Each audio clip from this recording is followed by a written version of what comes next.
학원을 보내든 엄마표 영어를 하든 나름 한다고 했는데도 안타깝게 초등영어에 실패하는 경우를 우리는 어렵지 않게 찾아볼 수 있습니다. 그리고 이 실패에는 그 원인이라고 볼 수 있는 공통점이 발견되는데요.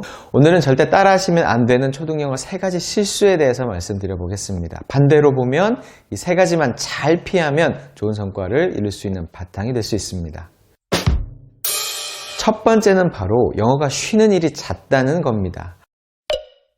아이가 하기 싫다고 해서, 아님 혼자 해본다고 해서, 아님 엄마표가 방황을 해서 맞는 영어 학원을 찾아서 전전해서 등 여러 가지 이유로 영어가 쉬는 때가 잦은 건 아주 치명적인 실수입니다. 영어 시작이 늦는 것보다 빨리 시작하고 했다 쉬었다 했다 쉬었다 하는 게 더 안 좋은 영어 환경입니다. 대개 한 달을 쉬면 그걸 복구하는데 한 달이 걸릴 거라 생각하지만 그렇지 않죠. 3달은 해야 원상복구가 됩니다. 쉰 한 달과 다시 끌어올리기 위한 2달이 필요한 거죠. 더 위험한 건 그 사이에 아이의 영어에 대한 관심과 흥미가 같이 스탑 된다는 사실입니다. 사실 일단 쉰다는 신호는 무언가 문제 상황이라는 의미니까요. 물론 하다 보면 쉬는 때가 충분히 생길 수 있습니다. 다만 그 기간을 최소한으로 줄이고 빠르게 대안을 만들어서 대비해야 합니다. 아이가 하기 싫어하는 상황이라면 가장 쉽고 만만한 것만 하도록 허용해 주시고, 혼자 못할 것 같은 아이가 혼자 한다고 하는 건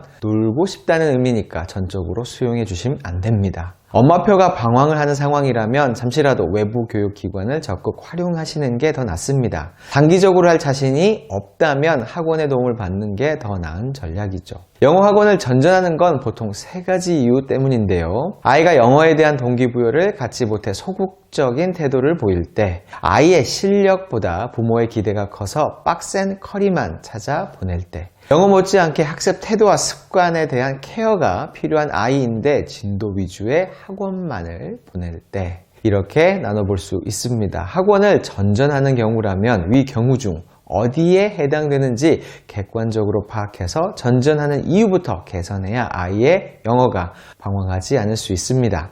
방학 때든 어떤 이벤트가 생기든 아이 영어가 쉬는 걸 가볍게 생각하지 말아주세요. 그냥 최소한으로만 하더라도 이어가는 것이 언어인 영어에서 가장 중요한 조건이기 때문입니다. 이걸 실천하기 위해서는 초등 영어는 아이의 수준과 흥미를 가장 중시해야 한다는 원칙과 주 2회, 3회가 아니라 매일 노출과 학습이 원칙이 되어야 가장 좋습니다. 초등영어 실패의 공통적인 실수 3가지 중 2번째는 바로 2, 3, 5를 잘 챙기지 못했다는 사실입니다. 예상하시다시피 2, 3, 5는 바로 학년입니다. 이 중요 시기를 잘 대처하지 못하여 그냥 넘어가 버리면 후과가 따르기 마련이죠. 간단히만 짚어볼게요. 2학년 영어의 최소한은 3학년 대비입니다. 늦어도 2학년까지는 파닉스, 3학년 교과서, 리스닝에서 리딩 중심, 영단어 공부 가능 상태 등의 준비가 되어야 합니다. 초등시기 영어가 가장 어렵다고 느낀 학년이 3학년이라는 아이들 대상 조사 결과가 있다는 사실을 크게 생각하셔야 합니다. 이때부터 영포자가 생기니까요. 늦게 해도 괜찮다고 생각하시는 경우라도 2학년은 그 마지노선이 된다는 사실.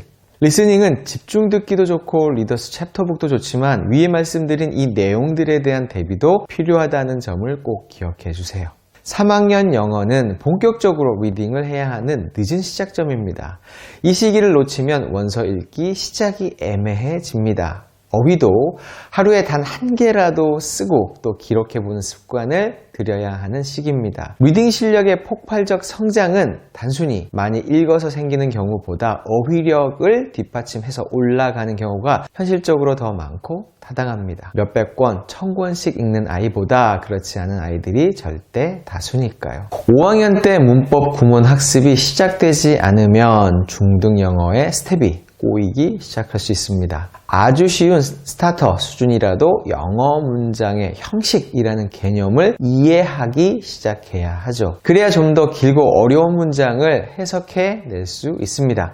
도치된 문장도 이해할 수 있게 되죠. 이 시기부터는 넌픽션 비중을 높여서 읽어줘야 합니다. 논픽션 글은 어휘부터 문장 구조도 좀 더 어렵습니다. 중고등 영어 지문은 대부분 비문학 지문이니 소홀히 할 수 없습니다. 이 시기 리딩에 집중하는 것도 좋지만 시간을 조절해서 꼭 문법 구문학습을 시작해야 합니다. 아이의 영어가 한 단계 더 도약할 수 있는 골든타임인 것이죠. 좀 더 자세한 학년별 영어 학습 포인트는 저희 교집합 스튜디오 영상에 소개되어 있으니까요.